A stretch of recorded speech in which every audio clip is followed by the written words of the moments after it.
Bigfoot, Bigfoot, roaming through the land. Bigfoot, Bigfoot, a hairy ape-like man. Hello, my friends and fellow Bigfoot enthusiasts. Welcome to Bigfoot Today, the show that's all about Bigfoot. I'm your host, Stephen Major, and with me is Mitch the Man Johnson, my co-host. Thank you, Stephen. I'm looking forward to it. I appreciate very much having this opportunity to go on this epic journey with you. I think it's going to be very good. I think for the audience, they need to understand that this is going to be totally different than all the other Bigfoot shows and experts out there. The best way to explain what's out there right now, it's kind of like yesterday's bubble gum. It's been all chewed up and there's no more flavor. And we're going to add some flavor to the discussion. So I guess without any further ado. Well said, my friend, because that's the point we're trying to make with this show. There's so many shows out there right now that are about Bigfoot, and most of them are retreading and rechewing the same old bubblegum. Well, that's not what we want to do here. We want to make this show fun and exciting, and we want to explore a lot of controversial issues that revolve around Bigfoot investigations. And so we're going to have a myriad of guests over the next 6 episodes that are coming here, and they're going to share with us their points of views, their evidence, and recent discoveries here in Washington State. And now for a short break, and we'll be right back. This show is sponsored by Extreme Expeditions Northwest LLC, your gateway to adventure, specializing in guided Bigfoot expeditions to Alaska and throughout the Pacific Northwest and Canada. Welcome back, my friends, and now we're going to move into what's new in Bigfoot today. In this segment, Mitch and I are going to discuss any new latest sightings or events that are happening. Mitch, what have you heard? Not a lot. I haven't really put the tentacles out there, but a couple of issues though that I've noticed with Bigfoot is if people have a sighting, they don't tell it to anybody. They're still ashamed, like they're going to be thrown in the loony bin or something like that. So you have that phenomenon. After I started posting Sasquatch on Facebook, I had 3 clients come to me with very, very credible stories of things that have happened a long time ago.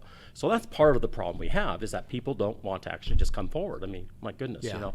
The other thing is the timing of it. And our guest later on the show brought that up, that it reminds me of when I go fishing in Alaska with my dad, and this is the deal in Alaska. People will say, oh, you better watch out for those grizzly bears. They're all over the place. And then you'll say, really? They'll go, yep, see that evergreen over there? And you'll say, yeah. Yep, in 1932, saw a grizzly bear right there, so you be careful. So the timing is hard. Not to say that they didn't see it, but we're trying to get more current sightings. We all know about Bluff Creek in 1967. We just want to know what's going on now. We can all read a history book. We want to kind of tell the story before it hits print. I agree with you on that because, in the last 3 years, I've advertised repeatedly for people to come forward with sightings and stuff like that. And most people, they're afraid to come forward. A little hesitant, yeah. They're a little hesitant about that because they're thinking they might be subject to ridicule or, and even some of them, that have come forward as well and shared their experiences. They've been very traumatic, and it's been something that's hung with them for a long time, and they were afraid to share it because they really didn't want to revisit that experience. Sure. And stuff. And you bring up the Bluff Creek thing. I mean, that seems to be the paramount Bigfoot incident, case that's talked about, beat to death. Here just recently in social media and stuff, it seems like every 3 to 6 months, somebody's coming out with a new analysis of this film, Right. and they just keep beating it to death. Right. And it would be really nice if someone came forward with something a little newer. Now, I understand why the film's important. Don't get me wrong with that. Sure. I understand that very well. One of the things that makes the film important, in my opinion, is that it is the longest continuous film of a Sasquatch that is exposed and in the open. Right. And so you're able to analyze it. Now, there's some other people that are well-known, Bigfoot experts that have been running around the country and on the coast of BC who have posted a number of things recently. And what you find is it's a blurry segment that lasts anywhere from 30 seconds, and they're claiming, well, this is a Sasquatch that we caught on Vancouver Island recently or something. Right. And I was speaking to our guests about that before the show, and isn't it interesting? In all this time, the best video is from a Super 8 movie camera. Yeah, there you go. Being handheld Right. and shook as you're getting Right. off the horse. Yeah. Really? That's the best? Yeah. Even cell phones, have better definition. So it just raises a lot of questions, But that still is kind of what everything is judged by. It's the benchmark, That's the a Patterson good way Gimlin film. It absolutely is, and absolutely is. I know in our expeditions when we go out and stuff, that was our main goal, and that has been our main goal, is to get in current time with today's modern technology, photographic and stuff like that, is to get the equivalent of the Patterson film. Yes. In today, and let me tell you, it's a lot harder than it looks. I mean, they just have to be at the right time and all of that. But I would really like to move beyond that and see Bigfoot get beyond that. Yes. But it seems like we're kind of stuck in this mode where nobody can come up with anything even remotely close to that, and that's unfortunate. Yeah.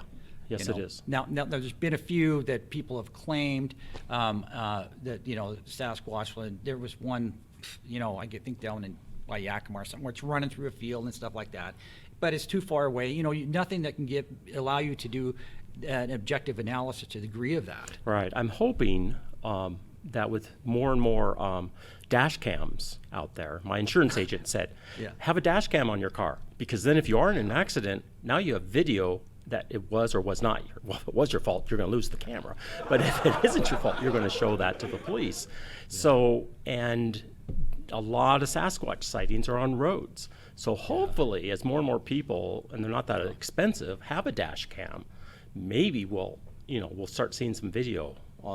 Because Sasquatch doesn't just sit and pose. You got to be ready. Right. I agree with you. And we did ask initially when we started advertising the show that if you were interested, if you would like to submit a sighting or any evidence like that. We did receive a few. Unfortunately, we're not going to be able to talk about those on the show. However, as far as what's new and recent, I would like to say we've got a couple here, right here in Pend Oreille County, and also one in Stevens County, and another one in Spokane County. It seems that we've got a report. I don't have all the details of a road sighting just this October. There was a road sighting up on the Loon Lake area. On the highway, evidently, an individual caught a large 7 to 8 foot hairy beast running across the road. So that was a recent sighting here. And then we've had a couple just last springtime up around the Sullivan Lake area in Pend Oreille County. We had another road sighting up there. Like I said, we don't have complete details on the reports, but there's been a few. But that's really about it right now. We'd really encourage you, if you have had a sighting, we hold everything in confidence unless you give us a release of information, your permission to actually talk about it. But we would like some more submissions on recent sightings of Bigfoot, because we really haven't got a lot going on here now. But then That's again, correct. As far as events and things like that, COVID really put the hammer down. They did, yeah.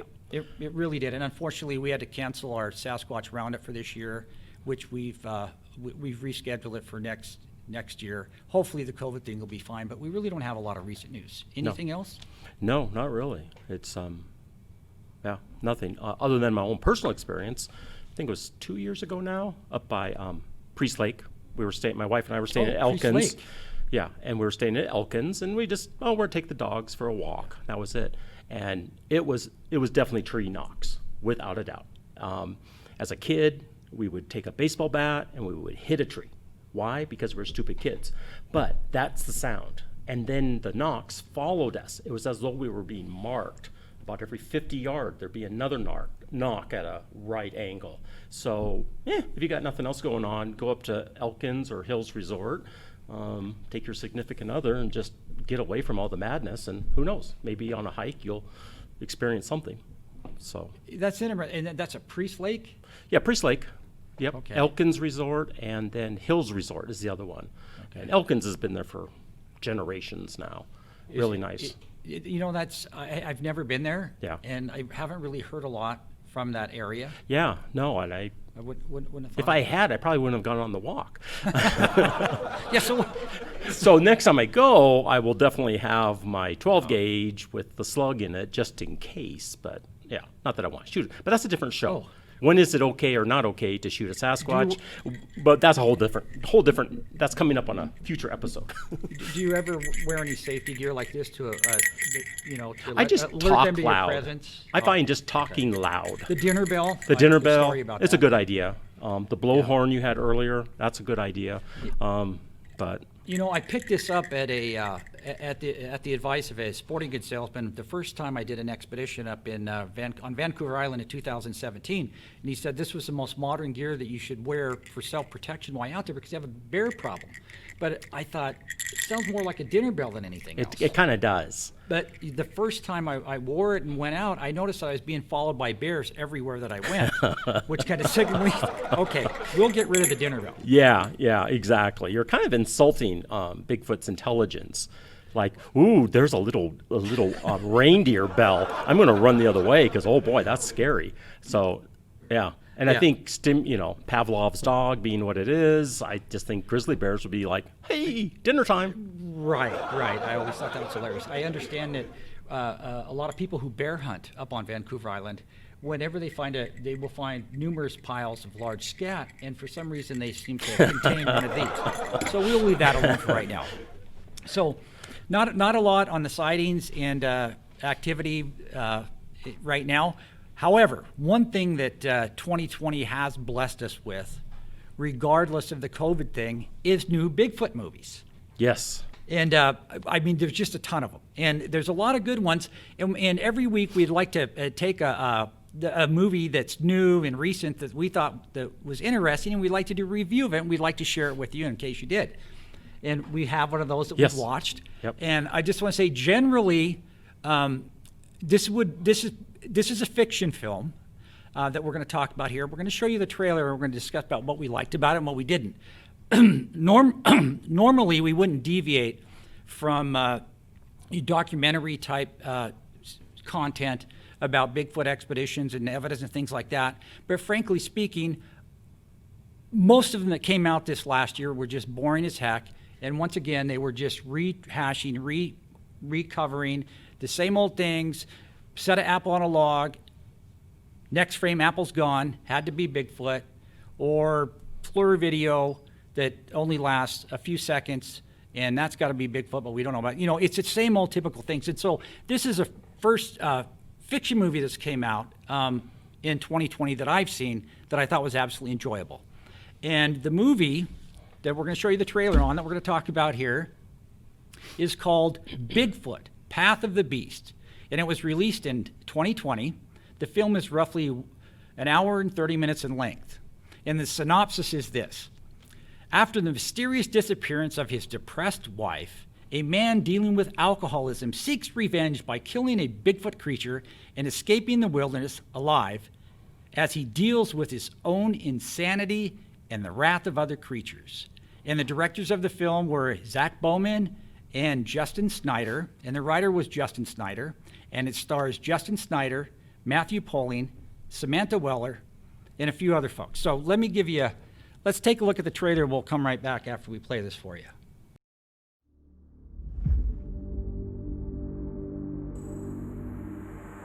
Come home, John.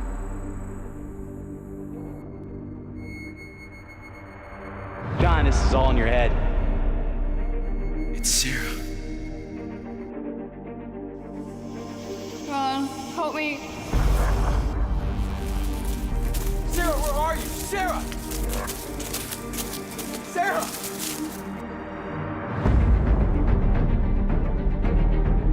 There's something in the woods. They took my wife. When are you gonna give all this up, John? You're gonna drink yourself to death. How can you say someone's dead when they just disappeared?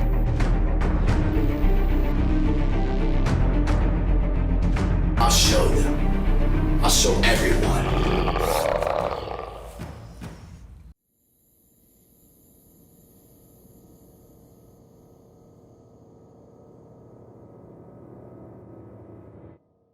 Well, Mitch, what did you think about that film? I think as for entertainment, I thought it was very good. It's definitely worth it to watch it. And it's not really the type of movie I watch, the scary movies. I guess I'm a wimp that way. But it just brings up a whole lot of things that I've thought about for a long time that we'll get into later episodes, like, and basically we'll have some guests, Native American guests and also First Nation guests about the culture and the history. If I was in that culture and they say, what happened to that guy? Yeah, Sasquatch got him. And that would be it. And there's quite a few people I can think of. I wish it was that easy. So you kind of wonder, and then is this based on a real events where, a man's wife disappeared and he tried to blame Sasquatch? I'd like to do some more research of where they came up with the idea, because that's the problem. I think the beast of Sasquatch, it's only there because people have used it as an excuse for violence. I don't think Bigfoot is violent. There's no real evidence to that. Even Port Chatham, I've got some good theories on that one, but we're going to save that for later. Yeah. No, I got to tell you, I did try to research the history behind the film, and I didn't have a lot of time on it. And so honestly, I kind of looked online and stuff like that to see if maybe it was based on a true story or something. Okay. And I couldn't find where it was. Okay. But what really intrigued me there's a couple of things about this movie that really intrigued me. And the one that got me in the trailer was the obsession. This guy, even the scenario where, he's obsessed about finding Bigfoot because his wife was kidnapped or disappeared. I mean, that was one aspect of it. But this guy, if you watch the film, I mean, he is like totally obsessed with this. And it's to the point where it's driving him crazy. And then they throw in the drinking and the alcoholism. And I thought that they threw in a lot of the drinking scene and stuff like that. I could empathize with this guy's obsession about finding Bigfoot and finding what happened to his wife and stuff. And in the acting, I thought the acting was really good, and I don't even know what their budget was. Yeah. But I thought that the acting in it was pretty good. And then some of it was really humorous. Yeah. One of my favorite scenes in the movie is when he goes to it's like a Bigfoot meeting or something, and there's all these so-called Bigfoot experts that are talking to people, and they're sharing sharing their expertise on Bigfoot, and he stands up and he says a few things, and he's like, he causes all this ruckus in there because he kind of exposes, I think, in my opinion, just the the lack of credibility of a lot of people that try to pass him off as. Oh, absolutely. Because none of us are Bigfoot experts. I mean, unless you got a Bigfoot or you grew up with a Bigfoot, or you know what I'm saying? Yeah. Because most everything is conjecture at this point. Right. In that. And so I enjoyed the film. It was somewhat exciting. And as far as, I got to be honest with you, The Legend of Boggy Creek scared me more than this movie did. Mm-hmm. And so they classified it as a horror, but it was an interesting. Anyone who is saying it's not a good movie, then I would challenge them to watch the movie and then go camping by themselves. And then we'll see.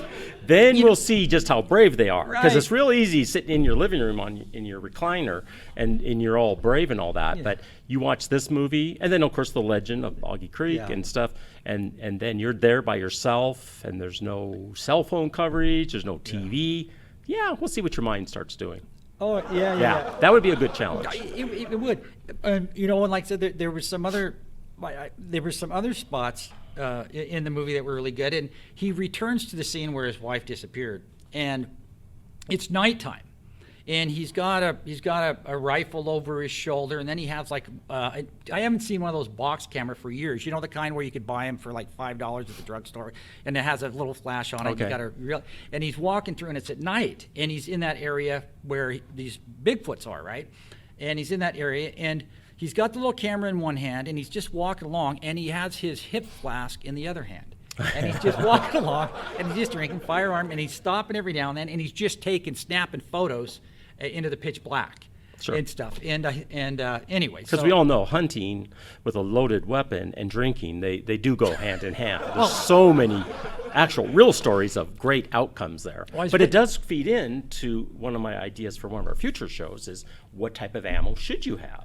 And I'm pretty sure a long gun, hunting rifle is not what you want for close up. Well, yeah, for I thought close up. he actually in the movie he really tried to cover his bases. If you recall, he had that looks like a 1928 38 police special, which he had that nice revolver. But that ain't gonna stop Bigfoot. And then he carried a shotgun and a rifle. Okay, that's true. In the hip flask, all at the same time. That's good. I mean, he covered all of his bases. He covered all his bases there. Yeah. But in any event, I thought it was an intriguing movie. It was very enjoyable to watch. I wouldn't really call it a horror movie. But more of a drama. Drama. But there were some things in it that were funny. But near the end of the movie, it's almost the ending scene, and I don't want to ruin it for you, but you got to see the part which I had to play it over again because it was just it was wonderful. And he said, I don't want to give away too much of the movie, but you have to watch the movie, if nothing else, just to see the scene where he's running away from Sasquatch, and this huge Sasquatch comes running out of the bush behind him, and you think, oh my gosh, he's going to just totally rip this guy to pieces. And it's funny, and he's running, and he's running, and he's running, and all of a sudden the Bigfoot, you can see him gaining on him, and then the Bigfoot just comes up and just gives him a big smack on the back of the head and then turns around. And he falls over. So anyways, Yeah. that's enough on that film. But if you get a chance, I recommend the film. I definitely give it a 4 stars for entertainment. Yeah. Really do for a fiction movie. And once again, the movie is Bigfoot, Path of the Beast. It's available on Amazon. Is where I watched it, and I believe it's also on Vimeo right now. So that's Okay. that. That's that. That's that. Okay, my friends. Well, we're going to take a break here, and we will be back after this break with our guests. Really excited to have these people on the show today. We have Bill Bisson from Medellin Falls, Washington, and we have filmmaker Marshall White from Medellin Falls as well. And they're going to be talking about the ongoing research they're doing up there and also presenting some of their evidence. And we're going to talk about an upcoming film they have. Great. Looking forward to it. Wonderful. This show is sponsored by the Private Money Store Incorporated. They specialize in private real estate lending for commercial or business purposes in Washington State. Welcome back to the show, my friends. And once again, we're going to invite in our guest now. We have Bill Bisson from Medellin, Washington, who is a Bigfoot researcher and adventurer. And also we have Marshall White from Medellin Falls of Marshall White Productions, who's a filmmaker. And these two guys work together. They've been doing a lot of things up in Pend Oreille County, and please welcome them here. Hey, thank you so much for coming in today. Good to see you. Good to see you. Wow. All right. Excited to have you on the show. Thank you. Well, I always have to start out with one question, and this is the first one. I'm going to ask Bill. I'm going to start with you first, and that is, what got you interested in Bigfoot? Well, God, a long time ago, when I was 17, I was out hunting, and I came across some tracks that went across a dirt road, and of course, vehicles, the width of the vehicles. I came across, and there's one set of prints, and on the other side of that was prints, and I started following them off through the grass, and being a hunter and stuff, I knew they weren't bear tracks or anything. And I when I was a young man, my grandmother used to always like to take me to like Chariots of the Gods and Gimlin Patterson Bigfoot films and stuff like this, and so I was always intrigued with all this. I wouldn't say that I actually believed, but it was it's always I'm kind of a realist, and when I seen those prints, I followed them for a little ways, and then they went off into the rocks and stuff, and I couldn't follow them anymore. But I went back to hunting and normal things. I didn't say anything to anybody. Well, about I think it was back in February after the hunting season, there was an article that came out in our little town paper in the area about some gentlemen that were about 8 miles west of me, and they had talked about having some Bigfoot prints along this power line that they found. So it was in this article. So that kind of vindicated what I had seen, because I didn't want to say nothing to nobody because, you know, you didn't want to, you know, have a, have people go, oh yeah, you're a little bit in the head, you know. So anyway, you know, as it carries along, you know, life goes on, you know, work, family, and everything else. I kind of like doing prospecting and stuff, you know. A lot of outdoor things, and so as Stephen, you're you know, you had this Bigfoot roundup, and I came down to it, and so I was chatting with Stephen a little bit, and we got to understand that, you know, what his Bigfoot research is. Well, when I was up at Medellin, and I was up in the area doing some prospecting, gold prospecting, my wife went up there camping, and we had a little camp trailer canopy, and so one night about 3 o'clock in the morning, within that time, I heard a noise that woke me up. Well, I sleep light anyway, but it was strange, and it popped off with like a woohoo or wahoo, and I was like, well, this is strange because we're right in the middle of the creek, down in the bottom of this creek area, and then it did it again. Well, what I realized was, as the back of my canopy was to the creek. So I realized that it wasn't like up behind me, it was across from me, straight out. So that's where I said to Steve, I said, hey Steve, you're looking for Bigfoot. I think we got some up here. And that's where it kind of started out with, is that, you know, I decided, well, you know, I like to adventure and stuff. Let's see about getting back into this and proving what I seen a long time ago at 17. So that's how that started. Just to kind of time frame for the audience here, I think it's important that we have a time frame. When you first discovered those tracks at the early part of your story, how old were you? What year was that, and where were you? Oh, that was about 1977. I was, like I said, I was about 17. That was a year I turned 17. I was out hunting a little northwest of Reardon, along the Spokane River, between Davenport and Reardon. And the amazing thing was that, you know, I heard stories of farmers talking about seeing something tall walking across their fields and stuff. Okay, so you had heard some things. So there was stories about it, you know, but, you know, like I say, I'm a realist. I got to see to believe. You know, I want to make sure it's plausible. I've always been that way. I like science. I like knowing stuff, so I like to do investigations or building things, or, you know, that's where I'm at with getting into this research, is that you know, I want to prove to myself just as much as everybody else, you know, wants to prove whether there is or there is not an existence of Bigfoot. So I think my main thing is that you know, just because I've seen those tracks a long time ago and what research I've done today, you know, I want to take it further. I want it to be as clear and precise as possible. So I've been working on a lot of different things, you know, and that's how I kind of met Marshall, is that we were going to do that town hall Bigfoot and see what we heard up in the area up there, and so Steve had asked me about who was a good filmmaker that I knew of, and that's to get in with Marshall. He actually had a couple of short clip films up at our theater, which are really great. And I, you know, I said, Steve, you want a good cameraman? Here's your guy. So I asked Marshall if he would be interested in this. So this is how Marshall and I started out. Now, is year of the sounds, when you described your second incident where you were up prospecting and you heard the sounds, what kind of sound was that again? Well, it was at first I in thought. the year. How long ago was that? That's about 4 years ago, 3 years ago, somewhere in there, 3 or 4 years ago. You know, I didn't document or anything like this, but it was just the sound was like at first I thought somebody was like drunk coming down the road or something like this and got lost, and it was like, you know, woohoo! But the second time, when the first time it woke me up, or, you know, I was like, what was that? And then the second time, it did it again, you know, same sound.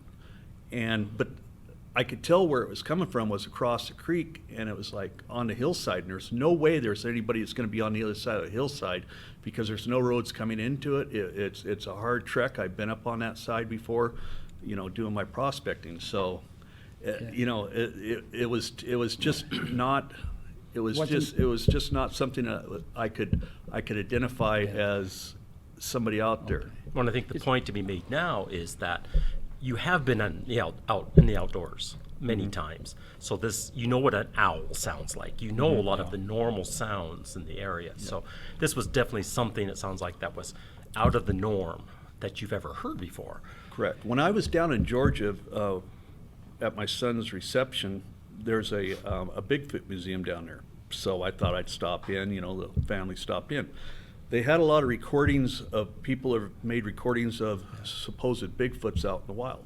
Okay, so you're hearing all these roars and everything else. And one of the tapings, it had a woohoo, and I mean it wasn't like owl goes whoo, right? Like a Texan guy, woohoo. Yeah. This is like somebody was like celebrating or something like that out there, but it was a big woohoo. Yeah, Texas. So I can't be serious on not knowing what it is, but I also know that it wasn't what I thought it would be. Right. Sure. Right. Well, wonderful. And what about you, my friend? Well, actually, I wasn't interested in Bigfoot. I mean, I had heard stories growing up all my life, and then when Bill asked me if I would film the town hall meeting for you guys, I started hearing all these testimonies. And I thought, well, that's cool. It's interesting. And then, of course, we got done with the town hall meeting. I finished the videos and went about doing my filmmaking and went up for a hike. And I came across, it was like early in the year, there was still snow up at the higher elevations. And I came across some footprints up there. And so, of course, I filmed them. But I got to tell you, it was surreal. It was like I had never seen any footprints before from a Bigfoot, and I mean they were in the film. My boot fit in the track with lots of room up in front. And this is like just right outside of Medellin Falls, right? Yeah, this is less than a mile from Medellin Falls. This is on the what would be the east side of Medellin Falls. You just go a couple blocks down the road from my house. You start heading up a hill to a plateau, start going around the mountain, and there they were. But even while I'm sitting there filming it and looking at it, I was still going, I can't, it's hard to fathom, it's really surreal that you're actually seeing what you're seeing. I mean, even afterwards, I posted, I'm not sure what it is, but, So are you hooked on Bigfoot? Are you? Yeah, I'm really interested in it now. I've been filming the Extreme Expeditions team all summer, and we've gone on 3 campouts, and then of course Bill and I have been going up and setting up just about every week. We're setting up cameras and stuff like that. It's go ahead. Yeah, you're hitting on the second topic I had, because I wanted to ask you, can you tell us a little bit about what you're doing up there, because it seems quite extensive. You're putting out cameras. You want to give us a rundown on what you're doing up there? Well, certainly. Marshall, being the main guy filming all this, he's kind of following what I'm doing and filming, and I'm basically trying to change, or what, like I say, I like logistics and doing things a little different. I've always been a person that looks at things differently. I've created a couple of different things, gotten patents on them. I'm always constantly building stuff. I've got a corner in my garage that, it's like I start building stuff. If it doesn't work right, I throw it in a corner until I get it right. So when everybody's going out, I'm always seeing all these shows, and everything on how they're setting up their Bigfoot capturing equipment and everything else. I'm looking at it in a little bit different ways on what I think would be a proper way to capture wildlife, Bigfoot, or whatever we can. So Steve's kind of following the exploits of, it's kind of Like I said about throwing stuff in the corner, we're starting out doing one thing, moving to another. I won't discuss completely our latest and greatest, but the way that we're setting up the cameras, because I listen to a lot of these different people that talk about what they think, what they don't think, and everything's theory. You always got to remember it's all theory until it's proven. That's the great thing about science is you may have one direct thing, but if you add a little difference to it, then it changes the outcome. So I think that that I listen to all these different people, what they say, what Bigfoot does, how they move, but there's nobody that really has a understanding of exactly, it's like finding prints and stuff. Go ahead. No, that leads me to something, because you brought, we're going to get into some evidence thing, but you brought in a couple of things that I thought were interesting that we wanted to take a look at. And one of them is this, but you'd sent me in this photo of this track, and I understand you just kind of saw this in passing and you didn't think it was significant in any way. Well, we're not saying it is a Bigfoot track, but when was this? I wouldn't say significance. It's just that plausibility. When I looked at that, I was interested. Trust me, it piqued my interest. The thing about that is it's not a bear track, because it's the hill in front takes away from that, and the width and everything. But at the time, we didn't have anything to do any castings or anything on it, and it was wet, and it was right on the road. So we found evidence, but it was going to be gone by the time we get back, because it's a road that people do travel up and down once in a while. So Marshall and I, we did take pictures. Marshall did photographs and stuff, and it is a little bit out of character, because if you look on the where the toe, it looks kind of like it might have a hammer toe or bunion or whatever you want to call it, which that's typical in some of the Bigfoot tracks that have been out there. You'll see that right out there where it punches out a little bit. So what is it? I don't know. I can't say. Yeah, it's not definitive, but it certainly is interesting. Now, we don't really know the scale of this in the photos, because as I recall in our conversation earlier, it was kind of just taken in passing, but roughly what was the length on this? It was actually what I took off my shoe, and so Marshall got my foot against it. It's actually a little bit shorter than my foot, but a lot wider. So, and I've got a narrow foot. So. And the other thing was, this was, like he said, it was in the road, but it was on the side of the road opposite of where people camp. And it was spring, summertime, and it was small enough that you would think, well, it was just somebody with a wide, small foot. I wear 8.5, is probably about 8.5, size 9, and so we filmed it because it was interesting. But there was reasonable doubt, because the campsite was right there. Somebody could have been just stepping in the mud as they got in their truck or something. But somebody with a club foot. Yeah. But the main thing is, I didn't run out and go, look, I found this Bigfoot track. I like I said, I want to make sure that my main goal is to have like a triangle, the fire triangle. You've got fuel, you got oxygen, you got heat. Okay, this is why I want to look at how I work to try to find Bigfoot, if we can find something like that. I want pictures, definite pictures, not blurry pictures. I mean, God bless the people out there that do have those pictures, because it does show evidence. You see something walking along a hillside or a quick blur. I've seen some really good pictures, but they're always off in the woods. And I've taken pictures of bear 20 feet away from me, and you can't even see the bear, but the human eye can. But it's funny how a human eye can see something, but a camera can't always catch that stuff, because a camera takes. It's not always going to get the depth and stuff like that. And this is where I'm working at my camera system. It's going to be a definite. And I want to talk about that. That leads us to when you talk about cameras. You also sent me a. I want you to tell me about this. I thought this was great, because this is one of the best little video clips. Let me start that over again. Now.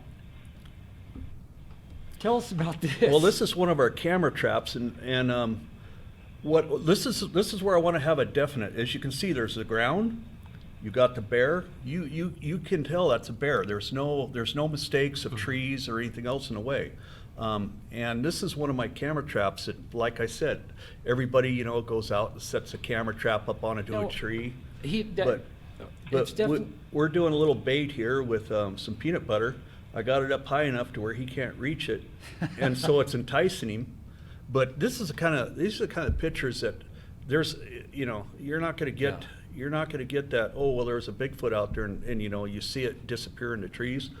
We're doing setups to where you're not going to have that mistake of not knowing what it is. You can tell a couple things from this. Is first of all, you can tell your angle is not traditional.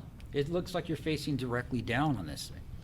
Yeah, our cameras are definitely a little bit different than putting them up against a tree. Another thing too is the reason why I think this is going to be a system that's going to work is that you can actually see the hair moving on the bear there. I mean, these are kind of things that will also define what we have. You can see the nose, the ears, the coloration. Yeah.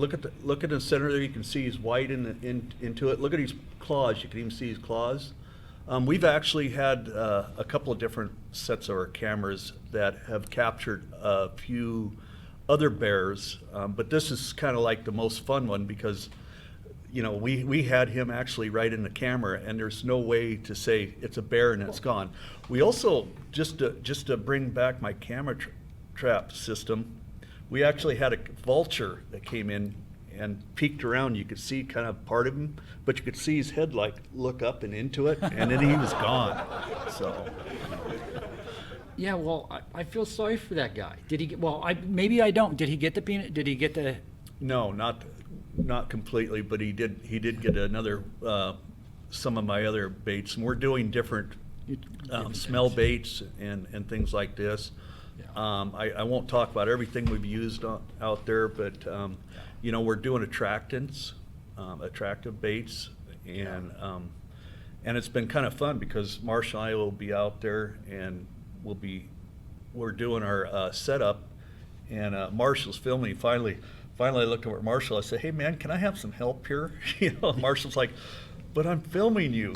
That's So Marshall and I, we're having a good time out there and stuff. And it's our working relationship out there in the field is we're knowing what each other's doing now. Before it's like I'm trying to do something, I about step into his camera. Now he's knowing about setting the camera a little bit back so we can get a. Yeah. But Marshall's got some real great shots of what we're doing, which we'll be showing that in the film. Some of that. Yeah, we're going to get to that. Now, you brought something with you. You brought in a track. I'd like to take a look at that track you've got there and maybe tell us briefly about where you got that and the story on that. This is not my track. This is a friend of mine's track that when we had that Bigfoot town hall meeting that should I move? No, I'm just trying to get it a little bit centered. Okay, so she had been up in the same area where we're at, and this is what kind of attracted us to this area, is that she told stories about her Bigfoot research. So she brought this track in during the town hall meeting and said, "Bill, I've got this." And being a friend of hers for quite a few years, she never talked about what she had found.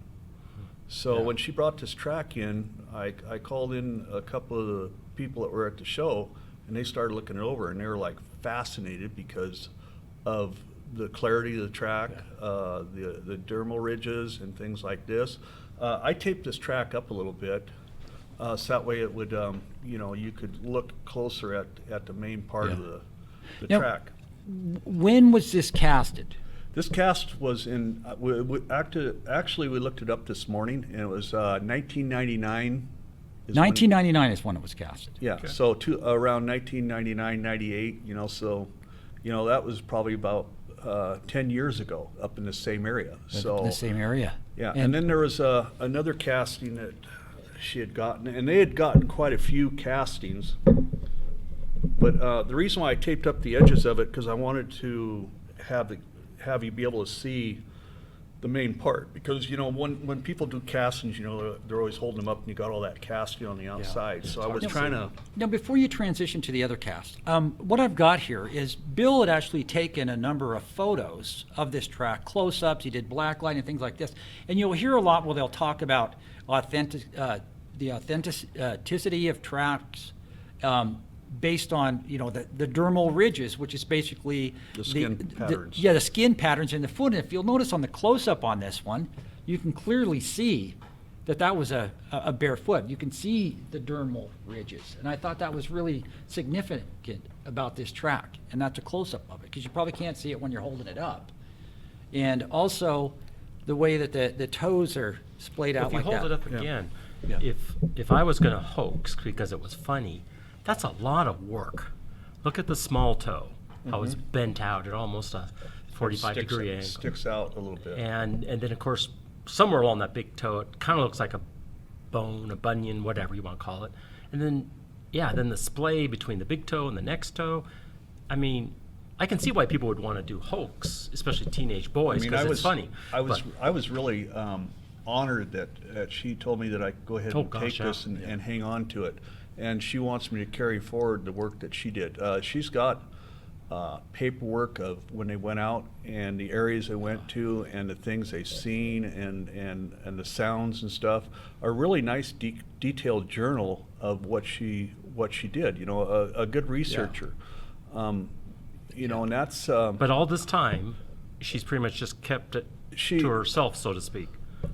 Maybe not with close friends, but what she did was that she did some good research, and she had some famous Bigfoot people that kind of said hoax or whatever else, you know. So, you know, for somebody to go out and honestly do this kind of work, you're always going to have naysayers. And absolutely. then I also can think that, you know, it's like me. I could tell a real quick story. I went down to Mexico. We went out fishing. Okay. We decided that the captain goes, hey, well, you want to go marlin fishing? We, you know, of course we do. You know, we're out in the boat and everything. Got a 520-pound marlin down there, a record marlin. Okay. We got it back to shore, and we had guys that, you know, like pretty well off and everything else go, we've been going out and doing this for like 20 years and never did that, you know. So is it going to be me that's going to find the evidence of Bigfoot, a person that's been out there for 30 years, or it could be just a normal family out camping that may come across the evidence? You know, we don't know who's going to come across the evidence. That's going to be the defining moment of Bigfoot research. You know, it's fair game out there, you know, but don't, you know, everybody's got their own, as I look at it, everybody's got their own theories and everything. No theory is right, no theory is wrong, but if everybody continues to move forward and do this, I do think because of the cell phones, you know, a lot more electronics out there, and like you were talking about, Mitch, is, you know, like cameras in the windows of cars and stuff, dash cams. You know, and people kind of looking for evidence, not just always looking, but just, you know, are more aware of these kind of things, you know, like the shows that we see nowadays, you know.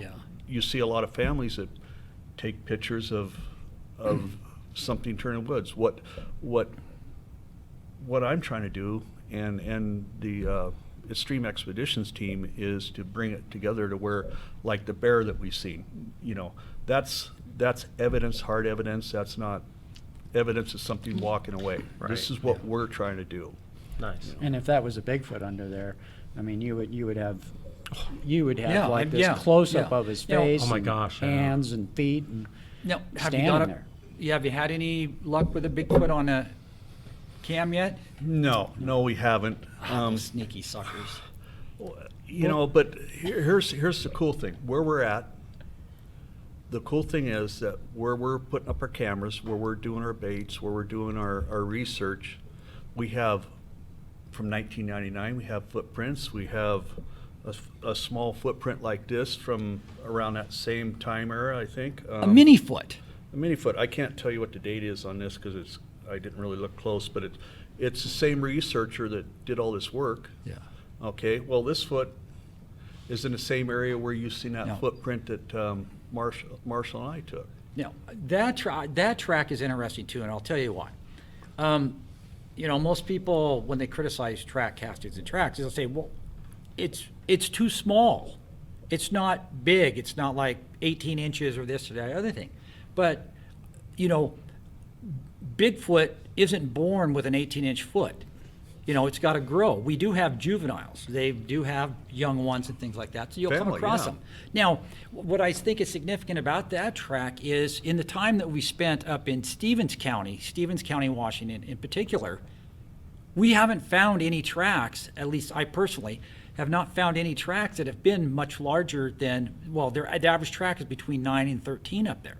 And that track resembles very, very much the same type of tracks that I've been exposed to out of Stevens County, which, if you notice, they're not really huge. Now, the configuration of that foot that we have found up there is different than what we're finding than the big one. How the toes are splayed out, not necessarily the size, but the outline of the track.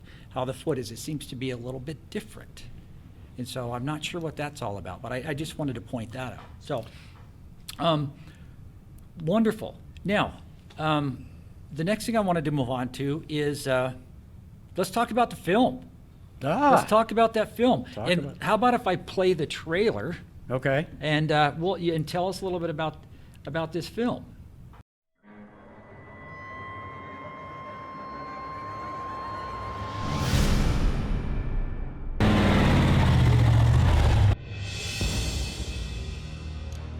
Three men.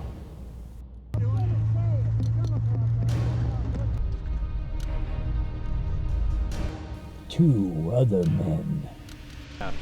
Good call. Good call. Well, 14. And the guy with a camera. This thing is not recording. All right. Searching for Sasquatch. Sasquatch does like to smoke cigarettes. Primarily the adults. They discourage the younger juveniles, but it's reported they do smoke. So I think we'll leave a few smokes and some wooden matches. Don't ever leave a lighter. They don't know how to use it. That's a true story. That's what I was told by the storyteller from the Colville track. Really? Yeah, he said they smoke cigarettes. They like cigarettes. So leave them a couple.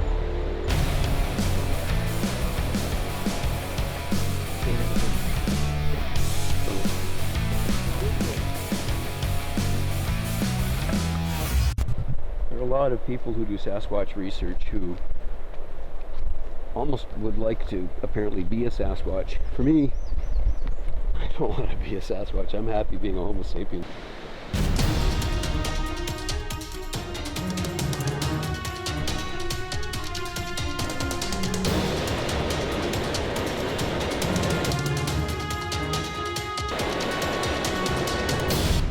When it's pitch black, you can't see. They can see just fine. There's something that's moving around us. I have no idea what it is.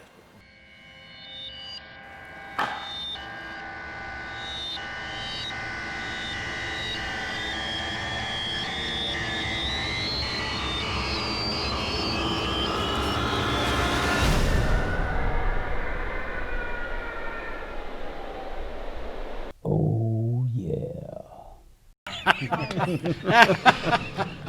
Wonderful. Yeah. Good job, Marshall. Yeah. I think that's another thing too that I could bring up that if you get too serious about the Sasquatch hunting, it probably could drive you crazy. And we try to bring a little humor into it. We're joking all the time when we're doing our work.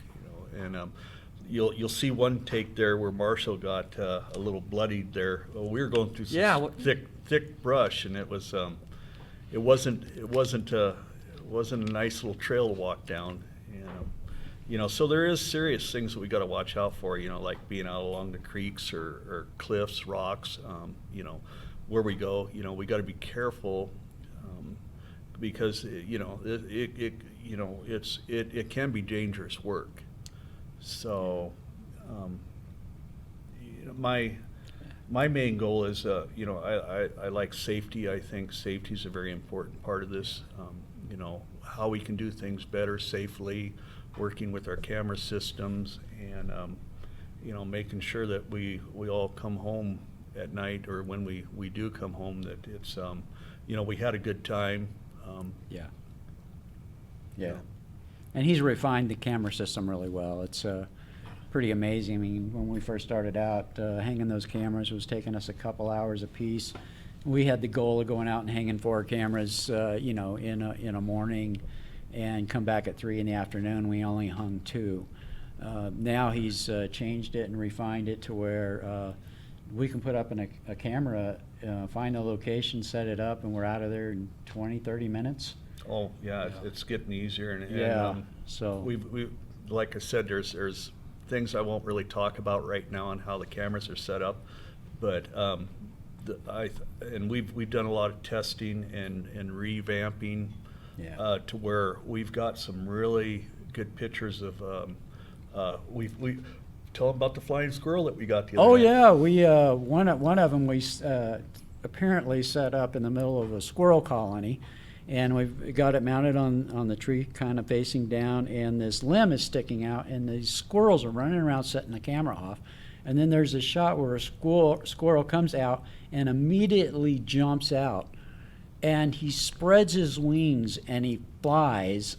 And I'm like, what the heck? That's awesome. I thought they were regular small squirrels, but they're apparently flying squirrels. He must have realized it was a camera. Yeah, you can just see him glide right down in the camera and hit the ground like it was nothing. We've gotten quite a few deer, and like I said, my main goal is that when you can see the animal moving, you can actually see the way the fur moves, the muscling and everything else. I like that. I mean, it's unique because generally, you know, you've got game cameras they don't have that kind of view. Most people, I don't know anybody besides you guys that are having them at such an angle to where you're going to see the definition of things and the clarity of it and comprehensively what's going on, because, you know, usually they're taped to a tree, you know, and all you're getting is a glimpse, or you're only getting one angle. So when something's moving, plus you'll see you've got something dancing around here. It's like, you know, I'll see a flash of something on a game camera.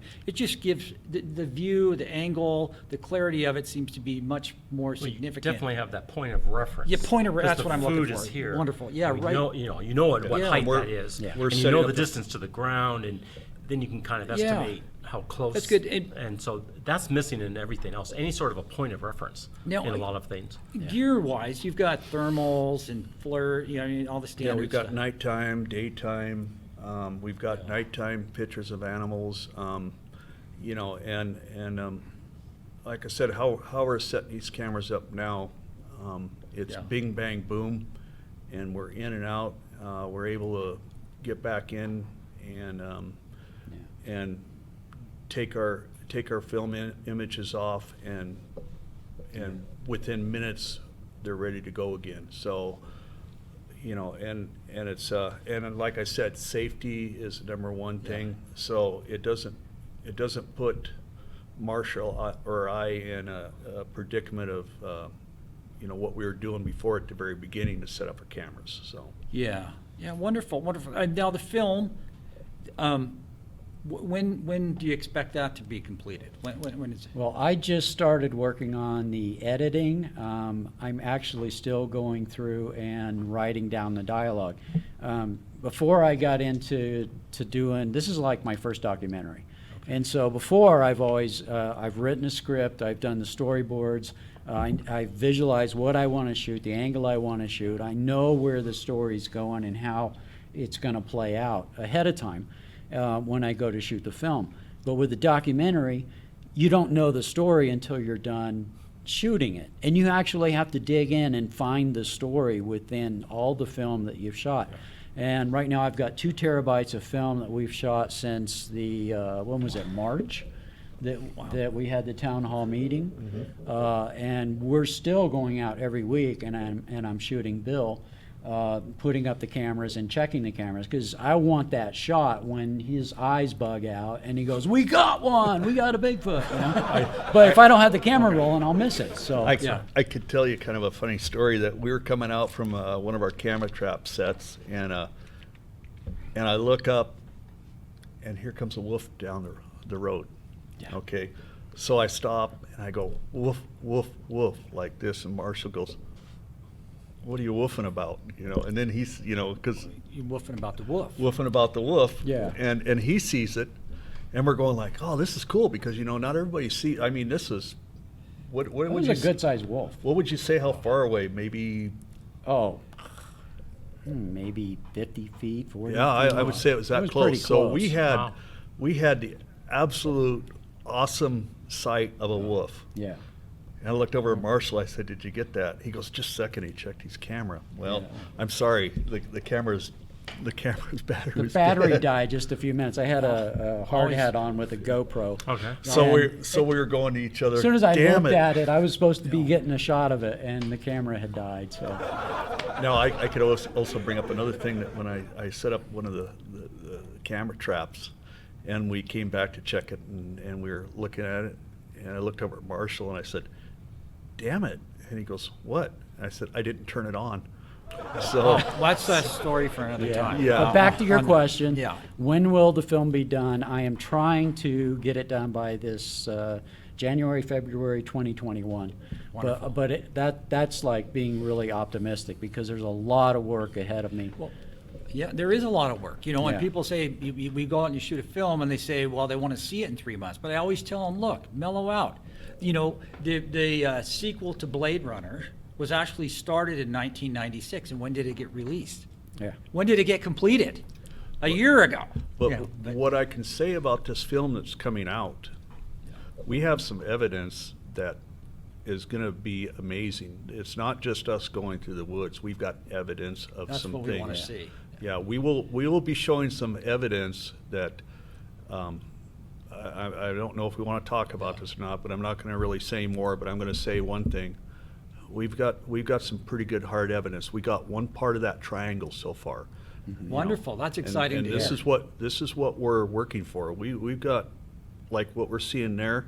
We've got some of the same stuff, and it's going to be really wonderful to see. And we've got some really good people that were out there working on this. Some people have been in the field for a long time. Mm-hmm. So, you know, when these people are getting excited about what they're seeing, I'm getting excited about it because, like I said, I'm kind of a realist. I like to look at stuff and go, could be, maybe not, you know. But when I started doing like what we found, and I started seeing some other signs that there was something there, and that's very important. Is, you know, Yeah. just like that one track we showed there. Well, there's one track. You know, was there any more? Well, it went from mud to hard pack. You know, but Yeah. these were Yeah. a series, and this is what was important when we found them. Yeah. Because people think it's easy to find tracks. You're lucky Yeah. to find a track because, you know, with different surfaces and stuff like that, to come across a track that's castable is, you know, I've only casted 2 tracks in my entire life. Right. That I found that were actually castable. I mean, that just happened to be in the right ground, you know, at the right time of the year to where the imprint was made, and they had to be relatively fresh. So it's really insignificant. Well, this is all exciting. You know, we're about out of time here. So I just want to do. Mitch, do you have anything else you'd like to add? No, I'm just anxious to see the movie, see the Yeah, film. we're looking forward Sounds to like it. you got some very good stuff. Yeah. Did you have something you wanted to finish up with real quick? No. Okay. Without giving away secrets.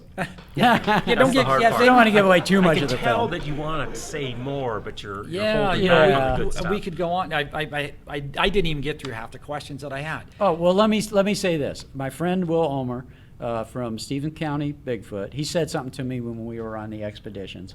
And he's been doing this for like 11 years, going out every summer, going camping, looking for evidence. And he said that what we found this year and what I filmed this year with you guys, he said that's amazing and that's really rare because you can go out every weekend, every summer for years and not find what we found this year. Yeah. So That's great. It's going to be cool. That's awesome. It's great. Very awesome. Yeah. Well, gentlemen, we're out of time, and I just want to thank you again for making the trip down here to be on the show, and wish you the best of luck, and look forward to seeing the film. We're hoping to take and find some more. And, you know, it's wintertime. Kind of slowed down a little bit on everything. We pulled everything out of the areas right now because of snow's starting to dump, going to be dumping heavy in those areas, but we got some other areas that we're going to be working on that we know we can get into. So it's not over yet. We might just have a whole lot more surprises on the film coming up here in the future. Let's hope that we can find those surprises. And we'll look forward to hearing updates on your research and investigation up there. Thank you. Wonderful. Thank you. Thanks again. And thank you to our lovely studio audience. Well, we've come to the end of our show, and I got to tell you, Mitch, I think that was a great one. For the first show, it's far better than I thought it would be, and it's just going to get better because we're going to put the word out. We're going to have a lot of guests, and Well, I thought they had a lot to talk about. Oh, definitely. They're doing a lot of stuff up there. I'm excited to see the additional evidence that they have, and they've got me really intrigued about seeing the film. Definitely. But the number one thing that I'm most happy with about those guys is I noticed that you didn't reach for the bullshit button not one time during the whole show. Not needed. No. I do have some manners, and I probably won't do that in person, but people are wondering what that means. Yeah. But stay tuned. The bullshit button will be used. Yeah, we have a feeling in the next, in at least the 4th or 5th episode of the show, I'm going to have to take the button away from Mitch. But anyways. That's a good idea. We may just have a whole episode. That may be good. That might be a good topic. Just to pull together all the BS that's out there. And what do you think? Should we have a BS episode where all we do is talk about all the BS out there? I think that'd be good. That might be a good idea. We could actually have people call in, but that's a different day. That's for another time. Yep. Anyways, I want to thank you all for joining us, and I'm hoping that you'll stay tuned for next week's episode. We have another very experienced and exciting guest to be on the show. We're very pleased to announce that we'll have Kevin Llewellyn, who is with the BFRO. He's been doing Bigfoot research for a number of years. Very good at it, very thorough, and has a lot of interesting and intriguing information to share about Bigfoot activity here in Idaho and a few other places. We're going to save that for the show. So for the time being, be well, be kind to one another, and we'll see you next week. Very good.